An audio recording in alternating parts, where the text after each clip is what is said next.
Et salut entrepreneur, je suis David, bienvenue dans l'émission Mon Business à 200%, cette émission qui est là pour t'aider à accélérer ton entreprise en 2017.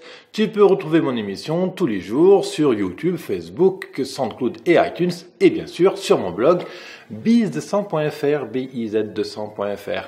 Aujourd'hui, j'avais envie de t'expliquer comment j'avais raisonné pour faire mon brainstorming. Si tu as regardé ma page Facebook, tu as dû voir que j'ai publié il y a quelques jours un brainstorming. Comme ça, a été présenté différemment puisque il était disposé sur mon bureau, il était beaucoup plus clair on avait un ordre cohérent d'exécution. Mais quand bien même que j'ai dû faire de la place sur le bureau, parce que quand même tous ces post-it ça prend beaucoup de place sur le bureau, j'ai du coup transposé ça sur un tableau blanc ici et aujourd'hui je vais t'expliquer comment j'ai procédé pour réfléchir à cette stratégie-là et comment j'ai procédé vraiment pour découper mes tâches.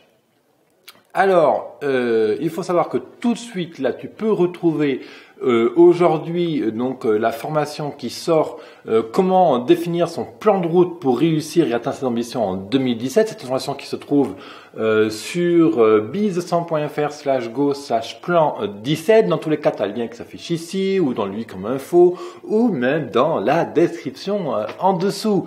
Cette formation-là, je te prends par la main en 3 modules, 3 heures de vidéo, on discute ensemble, il y a un jeu de fichiers pour faire tes exercices, etc. Cette formation, c'est justement pour t'aider à dépasser toutes les peurs qui pourraient t'embêter pour définir une véritable stratégie de gagnant. Je te rappelle que tu es à la hauteur de tes ambitions, que tu es capable de réaliser ton business et justement en partant de cet engagement et de cette conviction forte que tu es capable de réussir, je t'aide à définir justement ta stratégie d'entreprise comme celle-ci. L'idée, c'est qu'on est tous capables de réussir. Et donc dans cette formation-là, j'aborde 3 niveaux. La stratégie, la création de ton plan de route, de ta feuille de route, mais le terme que tu as envie derrière. En gros, quelle tâche tu fais à quel moment pour toujours faire quelque chose de constructif et être efficace au quotidien. Le deuxième module, on aborde l'aspect ressources. Par exemple, tu as envie de faire un site web pour vendre tes produits ou vendre tes services de coaching, de coach ou je sais pas moi, de faire une boutique en ligne, mais t'as peur, tu sais pas du tout comment tu vas faire, tu penses pas être compétent, tu penses pas ne pas avoir les moyens pour faire cette boutique en ligne. Bref, justement, je t'aide à casser ce schéma qui t'empêche de passer à l'action. Ça, c'est la gestion des ressources, découvrir les ressources que tu as tout autour de toi, dont tu n'as pas encore pris conscience. Premier module, c'est la stratégie d'entreprise, c'est tout le plan de route, c'est avoir de la clarté dans les yeux. Deuxième module, c'est vraiment travailler les ressources. Tu as tout ce qu'il faut autour de toi, il s'agit de mettre en œuvre les bonnes choses au bon moment. Troisième module très important, c'est dégommer le risque, dégommer l'incertitude, le stress, etc. qui t'empêche de passer à l'action, ce fameux risque, cette fameuse peur qui te fait procrastiner. Cette formation-là, elle est vraiment faite pour t'aider à atteindre l'ambition que tu vises pour 2017. Moi, c'est cette question que je te pose. Quel est le putain de cadeau que tu as envie de mettre sous le sapin en Noël 2017? Qu'est-ce que tu as envie de t'offrir en fin 2017? Voilà quoi. Est-ce que tu as envie de t'offrir le cadeau moyen que tu t'offres chaque année, une énième montre, un énième voyage quelque part, machin? Non, putain, merde, rêve un peu, allez, bouge-toi le cul. Cette formation, elle est faite, comme je dis, pour décoller les culs des chaises. C'est-à-dire que plutôt que de rester à manger du popcorn ou à tergiverser autour de oui, non, mais je fais pas ça, oui, mais je suis pas compétent, oui, mais je sais pas faire. Stop, passe à l'action. Alors, je t'explique en 2 mots comment j'ai procédé. Je te montre le schéma ici. Donc, l'idée, elle est toute simple. C'est que j'ai d'abord, je suis parti du constat que j'allais complètement tout réviser sur mon entreprise. Alors attends, j'ai un problème de batterie ici, putain, fait chier. J'espère qu'il va pas s'éteindre. C'est le micro, faut toujours que ça arrive au mauvais moment. Comment ça t'évite, toi? Mais non, elle est pleine. Ok, désolé du truc. Bon, l'idée, c'est que, comment j'ai procédé? Je suis parti de l'idée toute simple, c'est que je repars de zéro. Je fais comme si mon business n'existait pas. J'ai dit, ok, très bien. Alors, aujourd'hui, évidemment, j'ai un acquis, j'ai des clients, j'ai du chiffre d'affaires, j'ai des ressources que j'ai déjà acquis dans l'entreprise et qui sont vraiment là. Bon, je me suis dit, ok, on oublie ça quelques instants et on va faire comme si je définissais mon business depuis un nouveau business pour être sûr de ne pas me faire réembarquer par des conditions, des trucs qui existent, des machins. Donc l'idée, c'est que là, tout de suite, en fait, ici, je suis remis à la base. Ok, on reprend le business et on réfléchit au business comme ça n'existait pas. Donc, quel est le problème de mes clients? Qui est ma cible? Et quel est mon profil client exact? Donc là, carte d'empathie, désir, peur, problème. C'est des choses que je parle énormément dans mes vidéos. Je t'invite vraiment à aller sur le blog business100.fr, tu vois, sur le menu blog, et c'est des choses dont je parle depuis toujours. Hein. Tu as plus de 285 émissions déjà en ligne, donc tu as de quoi vraiment réviser et préparer ta stratégie d'entreprise. Quel est le problème de mon client? Qui est ma cible? Et création d'un ou plusieurs personas. Et une fois que j'ai ça, je fais une nouvelle étude encore de mon marché. C'est-à-dire que le marché des startups, l'incubateur entreprise, des accélérateurs d'entreprise est un marché qui évolue énormément. Donc, on va aller voir qui est sur le marché et comment font mes confrères. Ça, c'est une astuce que je donne très très souvent. Ok, très bien, tu as envie de produire des confitures super originales et créatives, très bien. Regarde dans ton marché qui sont les top 10 de fabricants de confitures et regarde qu'est-ce qui fait qu'ils sont les top 10. Est-ce que parce que c'est les prix? Est-ce que c'est le produit? Est-ce que ils ont un marketing particulier, etc. Qu'est-ce qui font qu'ils sont leaders dans leur marché? Typiquement, regarde un exemple, regarde l'Occitane. L'Occitane, c'est une marque qui a été créée dans les années 60. Ok, c'est une marque qui a à peine 50 ans. Une cinquantaine d'années, et tiens-toi bien, la marque, elle a plus de 2000 magasins dans le monde. 2000 magasins. Le type, il a commencé dans une sorte de garage quelque part en Provence. C'est absolument imaginable. T'imagines un peu. Alors je sais pas si le type, quand il a commencé, il avait vraiment l'ambition d'avoir une grosse chaîne. Ça, je pense que c'est une vision qui lui est venue au fur et à mesure quand il a vu que son produit marchait bien. Dans tous les cas, c'était un entrepreneur qui a beaucoup appris et qui s'est beaucoup mis en cause. Parce qu'on ne passe pas d'un simple fabricant de savon dans un garage quelque part dans les Cévennes à un magasin juste comme ça. Il a justement dû laver le cerveau pour apprendre une technique et vraiment se dépasser en permanence.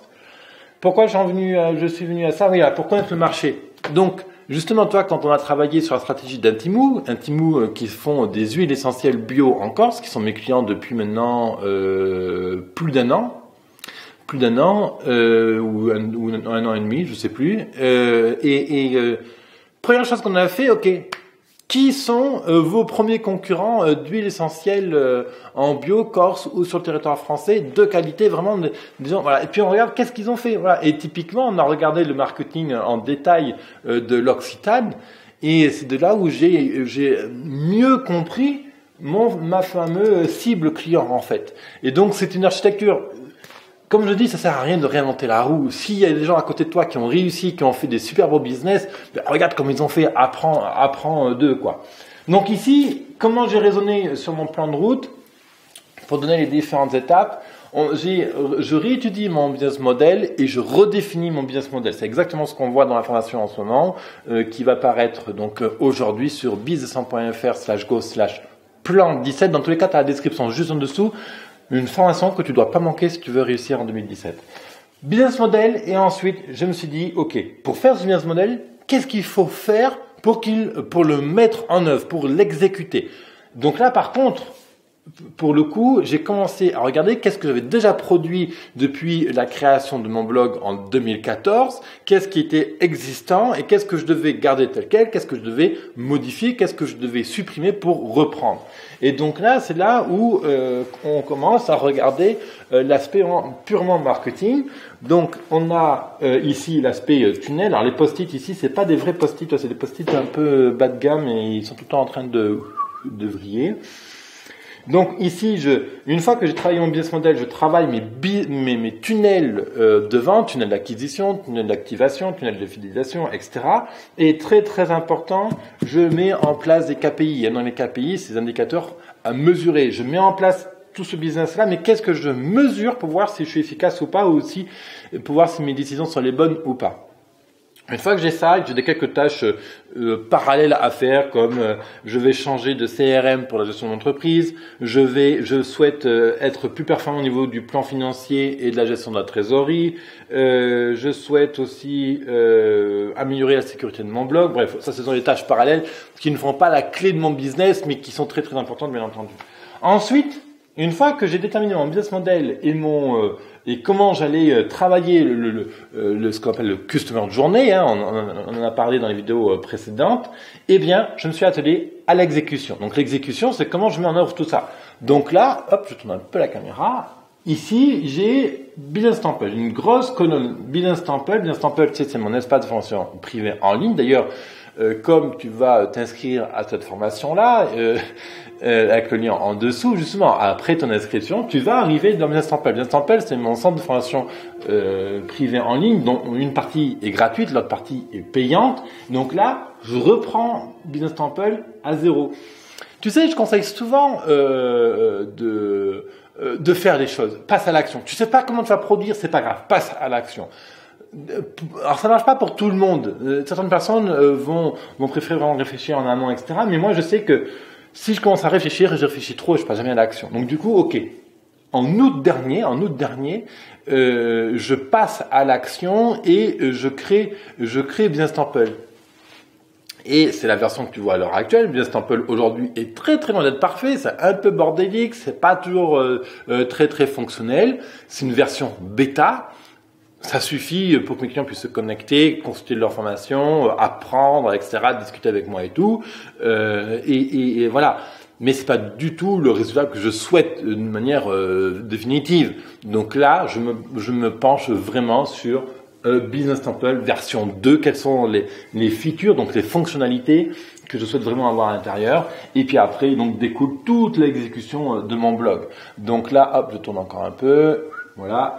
Donc là, par exemple, tu vois, j'ai le design de mon blog, je vais réviser mon branding, réviser les catégories de mon blog et donc l'impact référencement, mettre en place une map pour les mots-clés SEO, corriger quelques bugs que j'ai sur mon WordPress. J'ai un plugin maison. Donc ce plugin là, voilà. Donc là ici, je vais refaire le point sur les fonctionnalités que je veux vraiment, développer le plugin. Donc là aussi, changement du design pour mon blog, bref quoi. Et tu vois, tout ça, c'est l'exécution de mon business. Puis une fois que c'est en place, on migre. Je publie le business, je publie le nouveau blog, le nouveau Business Temple. On teste. Je fais des séquences email pour mes clients actuels, mes followers actuels, dont toi, qui recevra à ce moment-là un email pour dire hey, salut, la version 2 de mon blog et Business Temple est en ligne, viens tester tout ça, donne-moi ton feedback. Puis là, tu vois, j'ai donc action commerciale pour fêter la version 2 de mon blog. Eh bien, on aura des actions commerciales, donc des promotions, des choses comme ça. Je sais pas encore qu'est-ce que je mettrai là, mais ça fait partie de la réflexion à faire. Il faudra fêter l'événement, comme j'ai fêté la 200e émission de Parlons Business en octobre dernier. Et puis après, j'ai d'autres tâches qui sont là, ici, pour le coup. Alors, tu ne le vois pas. Voilà, ici, c'est purement croissance. Ce carré-là, ce rectangle, c'est uniquement la croissance. C'est comment je fais pour accélérer la croissance de l'entreprise. Et la croissance d'entreprise, dans un premier temps, est toujours manuelle. On ne cherche pas à automatiser une croissance au début, pour la simple et bonne raison que le fait de faire une accélération de croissance manuelle te permet de mieux ressentir le marché, de mieux apprendre la réaction de tes clients, etc. Et en conséquence, plus tard, de pouvoir automatiser de manière beaucoup plus fiable et efficace. Ça fait partie des 3 risques qu'on prend. Tu sais, il y a 3. Hier, je sais plus. Dans une vidéo précédente, je te parlais des 3 types de risques. Il y a 3 types de risques. Le risque produit, le risque client et le risque marché. Le risque produit, c'est de créer le mauvais produit. Le risque client, c'est de ne pas atteindre la bonne cible client ou de ne pas atteindre correctement. Et le troisième risque, c'est le risque marché. Et justement, le fait de vouloir automatiser dès le début l'accélération de la croissance de l'entreprise, donc acquisition client, la vente et compagnie, le fait de vouloir pousser trop fort au début, c'est une manière certaine de te planter au niveau de l'atteinte de ton client ou du marché. Donc tu augmentes les risques clients et tu augmentes les risques marché. Voilà ce que je vais te présenter aujourd'hui. Je vais te montrer un peu ce plan-là. Sache que tu retrouveras une photo haute définition sur Facebook. Et qu'est-ce que je voulais ajouter? Oui, puis bien sûr, je t'attends de l'autre côté tout de suite dans le premier module de cette formation. Détermine ton plan de route pour réussir ton projet ambitieux en 2017. Encore une fois, cette formation, c'est satisfait ou remboursé. Je te pose aucune question. Tu as 30 jours pour ça. Ça se passe sur biz100.fr/go/plan 2017. Tu as le lien juste en dessous pour t'inscrire. Si tu as des questions hautes sur cette formation, sur ma procédure, comme ça, n'hésite pas à me les poser, bien sûr. Voilà, merci de ton écoute. Je te retrouve tout de suite dans le premier module. Bouge-toi, franchement, je t'assure, ça vaut la peine. Moi, c'est comme ça que j'ai pu faire un chiffre d'affaires vraiment extraordinaire en 2016. 2017 sera encore plus extraordinaire. Tu vois, je tourne cette vidéo en Inde. Je rentre en France dans quelques semaines, fin février à peu près. Après, là, je bouge à Nantes, je bouge à Paris, je bouge un peu partout pour faire des séminaires, des conférences, etc. Voir des clients aussi. Bref, quoi, la vie, on la design comme on veut, quoi. Tu décides qu'est-ce que tu veux dans ta vie, quoi. C'est ça que j'ai envie de te dire, en fait. Allez, entrepreneur. À tout de suite dans le premier module où on parle justement de brainstorming. Je vais t'expliquer en détail comment brainstormer ta stratégie pour gagner en 2017. À de suite.